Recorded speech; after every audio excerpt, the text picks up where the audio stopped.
Hey guys, and welcome back to this channel. In this video, I'll be showing you guys where the cave paintings are in Heartopia. So maybe you have it in your daily requests, like the Whalefall Canyon one. It says to take a picture of the cave paintings. I don't have it now, but I've seen some people get it. To find the cave paintings, this is from the Whalefall area.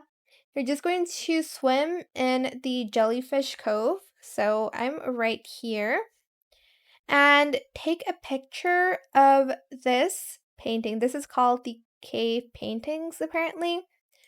But just take out your camera and take a picture, and your daily request should be done. If you cannot find this cave painting, you need to finish the Whalefall quest with Rory. I did a video on my channel if you missed it. Hopefully I remember to put the link. I sometimes just forget for some reasons. Um, but yeah, that is where the whale paintings are. I hope this video was helpful for you guys. Don't forget to like, comment, share, and also subscribe to this channel if you haven't done that already.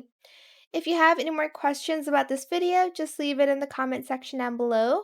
I'll try my best to answer them all for you guys, and if you found this video helpful, please click the thanks button as well. That is it. Thank you so much for watching. Bye!